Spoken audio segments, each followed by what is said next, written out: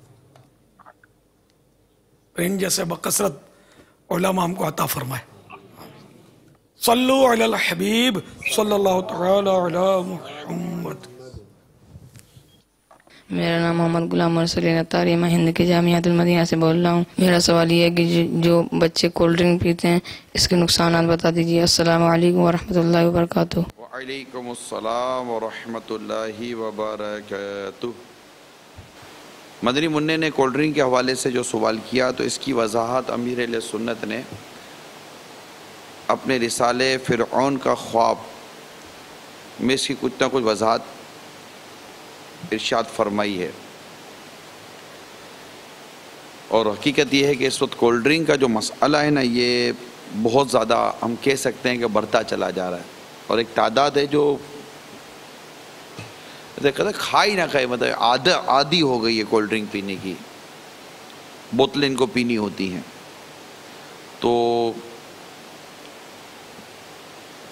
امیر سنت کی کچھ مدنی پھول عرض کرتا ہوں، یعنی بوتل یعنی کولڈ ڈرنک کا سب سے بڑا جو جز ہے، حصہ، پارٹ، یہ مٹھاس ہے۔ اب مٹھاس یا تو چینی یعنی شوگر سے حاصل کی جاتی ہے یا سیکرین سے، جو کہ سفید رنگ کا مصنوعی صفوف یعنی پاؤڈر ہے، اور چینی سے تقریباً 300 سے لے کر 500 گنا میٹھا ہے۔ جن بوتلوں میں چینی استعمال کی جاتی ہے ان میں چینی کی مقدار کافی زیادہ ہوتی ہے، اور فیضان سنت میں بھی اس کی وضاحت ہے کہ 250 ملی لیٹر کی ایک بوتل میں تقریباً 7 چمچ چینی ہوتی ہے۔ چینی شوگر والی کولڈ ڈرنک پینے سے دانتوں اور ہڈیوں کو نقصان پہنچنے، خون میں شوگر کی مقدار بڑھنے، دل اور جلد اسکن کے امراض پیدا ہونے کے امکانات بڑھتے ہیں، نیز اس سے موٹاپا بھی آتا ہے۔ اب یہ جو 7 چمچ چینی کی جو امیر سنت نے یہاں وضاحت فرمائی ہے، تصور تھوڑا سا آپ کر سکتے ہیں اگر کرنا چاہیں تو، کہ اگر آپ کے سامنے 7 چمچ چینی ایک پیالی میں ڈال کے دے دی جائے اور اب کہا جائے کہ اس کو کھاؤ، تو آپ کی خود طبیعت اس بات کو نہیں چاہے گی کہ اوہ نہیں یار یہ چینی کون کھائے گا بھائی، چینی بھی کو کھاتا ہے۔ دودھ میں یعنی چائے میں تھوڑی سی چینی زیادہ ہو جائے نا تو ہم کو گھبراہٹ جاتا ہے، یا چینی بہت زیادہ ہے اس میں، یا کسی اور چیز میں میٹھا بہت زیادہ ہو جائے تو ہم کہتے ہیں اس میں میٹھا زیادہ ہو گیا ہے۔ اب آپ کے سامنے 7 چمچ چینی رکھ دی جائے اور آپ کو کہا جائے کہ اس کو کھائیے، تو یقیناً آپ کو وہ کھاتے ہوئے ایک عجیب سی کوفت محسوس ہوگی، اور مینٹلی طور پر آپ تیار نہیں ہو گئے کہ میں چینی کھاؤں۔ اب یہی 7 چمچ چینی آپ کو کسی مشروب میں ڈال کر اس کو حل کر کے دی جا رہی ہے کہ اس کو پئیں۔ اب اس میں اور جو کچھ سائیڈ ایفیکٹ اس کے تو ایک اپنی طرف ہے، لیکن خود اس مٹھاس کا جو سائیڈ ایفیکٹ پڑ سکتا ہے وہ بھی ایک بوتل میں گویا کہ 7 چمچ کے آس پاس چینی بیان کی جاتی ہے۔ اب جو شخص 2 بوتلیں روز کی پی لے، 3 بوتلیں روز کی پی لے، اور پھر بعض اوقات تو پورے کین آتے ہیں جو کہ زیادہ اس کے اندر کوانٹٹی ہوتی ہے، تو اس میں پتہ نہیں اس میں اور کیا مطلب مسئلہ ہوتا ہوگا۔ تو اپنی جان کی حفاظت، اپنی صحت کا تحفظ، یہ بھی ایک انتہائی اہم ترین امر ہے۔ اس میں اپنے آپ کو تندرست رکھنے، ایک فٹ رکھنے کے حوالے سے، باڈی فٹنس کے ساتھ ساتھ ایک اسمارٹنس کے حوالے سے بھی، اور یہ کہ میں اللہ تعالیٰ کی یکسوئی کے ساتھ، توجہ کے ساتھ اس رب کی عبادت بجا لا سکوں. یہ غور طلب امر ہے جو کرنا چاہیے. عبادت کی میں یکسوئی اور عبادت پر قوت پانے کا جو ایک تصور جو امیر علیہ سنت نے اپنے کئی بیانات میں ہمیں دیا، یہ اس کو کئی جگہوں پر آپ امپلیمنٹ کر سکتے ہیں. رزق کمانے کے حوالے سے امام غزالی رحمۃ اللہ تعالی نے جو ایک بہت خوبصورت نیت عطا فرمائی ہے احیاء العلوم الدین میں. آپ فرماتے ہیں یہ نیت کرے کہ میں اس لیے کما رہا ہوں کہ اپنی جو ضرورت کے جو رقم ہے، جو ماہانہ، میں اس کو اپنے انداز میں آپ کو عرض کر رہا ہوں کہ جیسے ماہانہ اخراجات کسی کے 30,000 ہیں، 25,000 ہیں فار ایگزامپل، تو میں اس لیے کما رہا ہوں کہ اپنے گھر میں یہ اخراجات دے دوں. جب آپ گھر میں اخراجات دے دیں گے تو اس میں راشن کے، یوٹیلیٹیز کے، دیگر جو مطلب کہ فیسز وغیرہ ہوتی ہیں، جو بھی ایک گھر کے ایک اخراجات ہوتے ہیں نارملی طور پر ڈے ٹو ڈے کے ایکسپینسز ہوتے ہیں، اگر آپ یہ گھر میں دے دیتے ہیں تو گویا کہ آپ نے 20,000 25,000 یا ایسے جتنے بھی مطلب جو فگر بنتا ہو وہ آپ نے دے دیا. تو اب آپ نے دے دیا تو اس کا کیا ہوگا؟ آپ سے بار بار کو مطالبہ تو نہیں نہ کیا جائے گا پیسے دو اور آپ کماتے رہو. تو اب یہ کہ آپ اور ہم یہ سوچے، نیت بنائیں کہ اپنے گھر کے اخراجات کے لیے، جیسے کہ میں کما رہا ہوں کہ اپنے گھر کے جو ضروری اخراجات ہیں وہ دے دیے، اور بیوی بچوں کو جیسے کہ انہوں نے دے دیے، ان کی کفالت ہو گئی، نفقہ ہو گیا. اب ان کو جو دیتے اب میں یکسوئی کے ساتھ اللہ کی عبادت کر سکوں. امام غزالی رحمۃ اللہ تعالی علیہ نے یہاں بھی یکسوئی کے ساتھ اللہ کی عبادت کرنے کو پیش کیا ہے، بیان کیا کہ اللہ کی عبادت کی طرف آئے. تو ایک کاش ہمیں اللہ تعالیٰ کی عبادت کرنے کے حوالے سے جو ہے نا وہ ایک تھوڑا سا کانسیپٹ ہمارا مثبت ہو جائے، پوزیٹیو ہو جائے، تو بہت ساری چیزوں کو ہم خود اگنور کریں گے، ایوائڈ کریں گے کہ نہیں یار یہ میرے مقصد کے لیے یہ رکاوٹ ہے. یہی کھانے پینے کے حوالے سے لے لیجئے، فضولیات کے حوالے سے لے لیجئے. دیکھیں اللہ تعالیٰ نے ہم کو عبادت کے لیے پیدا کیا، ٹھیک، اللہ نے ہمیں عبادت کے لیے پیدا کیا. وَمَا خَلَقْتُ الْجِنَّ وَالْإِنسَ إِلَّا لِيَعْبُدُونَ. ہم نے جنوں اور انسانوں کو اپنی عبادت کے لیے پیدا کیا.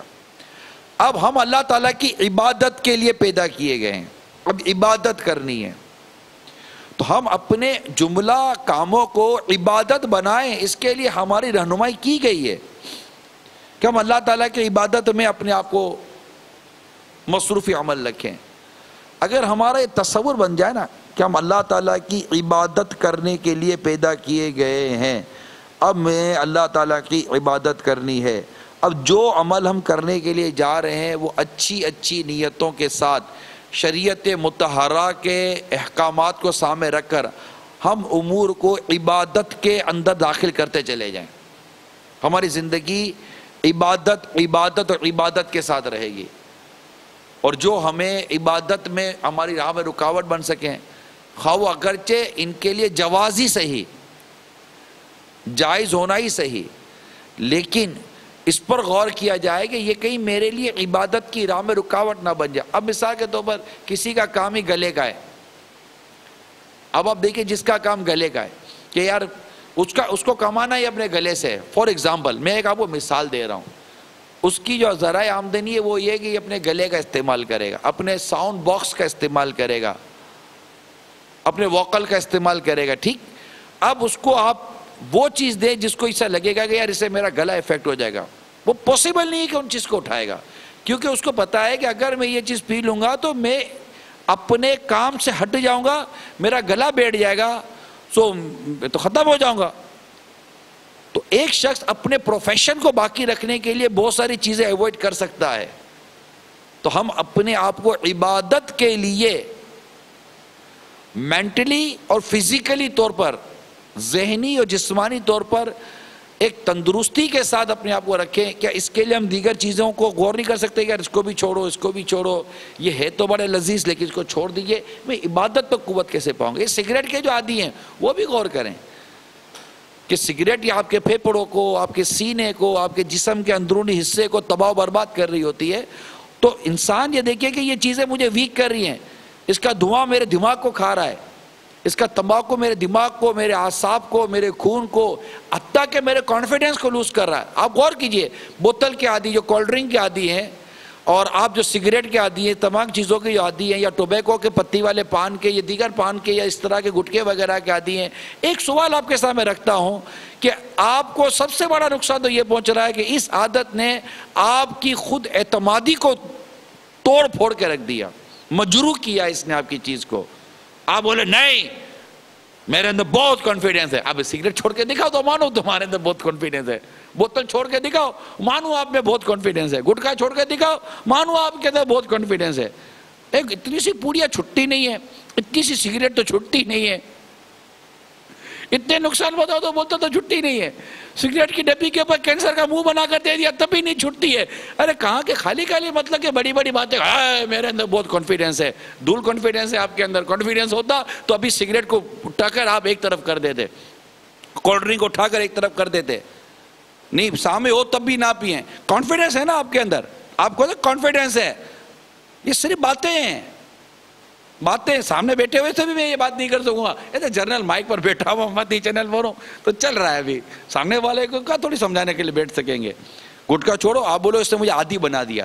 That's point. اس نے آپ کو عادی بنا دیا اور آپ عادی بن گئے.